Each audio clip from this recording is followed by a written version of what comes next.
मुझे अच्छा लगा ये देखकर कि अब तुम्हें अपने फ़ैसलों पर शक कम होता है और विश्वास ज़्यादा रहता है, कि अब तुम लोगों के बीच उठते बैठते हो तो एक आत्मविश्वास के साथ। अब तुम अपने आप को इज़्ज़त देते हुए लोगों की बातों को समझते हो, उनके ओहदों की इज़्ज़त करते हो। तो ये जानकर मुझे अब बहुत अच्छा लगता है कि तुम्हारे भाव में बहुत बदलाव आए हैं। जहाँ तुम पहले अपने आप को बहुत कम, बहुत तुच्छ समझते थे, वहाँ अब तुम अपने आप की कद्र और इज़्ज़त करने लगे हो।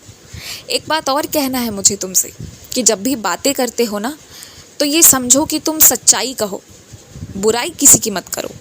सच्चाई कहने और बुराई करने में बहुत बड़ा फ़र्क है, इस बात का ध्यान रखना। जो सच है बस वो बताओ, अपनी तरफ से मिला जुला कर कुछ कहने बताने की ज़रूरत नहीं है। और यदि तुम अपने तरफ से कोई बात रख रहे हो तो ये ज़रूर कहो कि वो बात तुम अपनी तरफ से लग रहे हो क्योंकि वैसा तुम्हें लगता है। बात ऐसी है ना कि सामने वाले तक सही सही बात और सटीक बात पहुंचना बहुत ज़रूरी है। अधूरी बात या फिर मिश्रित बातें यदि पहुंची तो दिक्कत का कारण बन सकता है।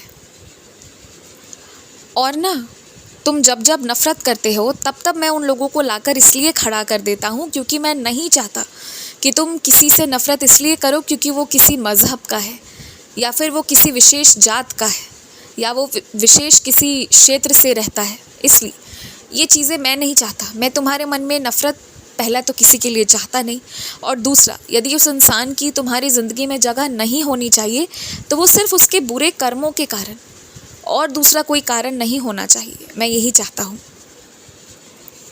और पता है क्या, अक्सर लोग जिन्हें बुरा समझते हैं या फिर जिनके पीछे उनकी ज़्यादा बुराई करते हैं क्योंकि मुख पर कर नहीं सकते, तो तुम उसमें कभी शामिल मत होना, क्योंकि वही लोग ना तुम्हारी सहायता करेंगे और वही लोग तुम्हें और आगे ले जाएंगे।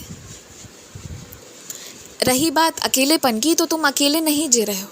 तुम्हें ये समझना होगा कि तुम बड़ी शांति वाली ज़िंदगी जी रहे हो।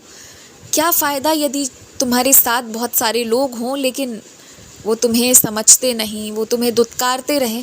तो इससे बेहतर है ना कि तुम जैसे हो वैसे शांति से रहो और स्वीकार कर लो। और पता है क्या, अपने लिए जियो। अपने लिए जीने का मतलब ये है कि अब जो तुम्हारा शौक़ है, जो तुम्हारी चीज़ें हैं, उसे पूरा करने के लिए जीना शुरू करो।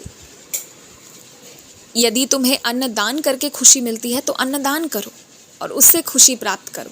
और एक बात कहूँ, सच्ची खुशी ना सेवा करने से ही मिलती है। रही बात धन दौलत शोहरत की, तो वो मैं तुम्हें वैसे भी दूंगा, उसकी तुम्हें कभी कमी नहीं रहेगी। कोई भी जिसने मेरी भक्ति की हो ना, तो अंततः वो बड़े आराम से ज़िंदगी व्यतीत करता है, क्योंकि मेरे भक्त के घर कभी किसी चीज़ की कमी नहीं रहती। मैं उसे इतना देता हूँ ना कि वो ज़िंदगी भर के लिए संतुष्ट हो जाता है। तो वो तो परेशानी वाली बात है ही नहीं तुम्हारे लिए। पर बात ऐसी है ना कि जहाँ जिस कर्म से तुम्हें आंतरिक सुख मिले ना, उस कर्म को करते रहो, चाहे कोई मना करे या जो भी करे। और पता है क्या, बहुत लोगों को सच्चाई मालूम है, वो स्वीकार नहीं करते, ये अलग बात है। लेकिन तुम पे विश्वास सब बहुत करते हैं और ये अच्छी बात है। तुमने ये एक बहुत अच्छा कर्म किया है, सबके विश्वास जीते हैं। हमेशा खुश रहो, हमेशा मुस्कुराते रहो, खूब आगे बढ़ो।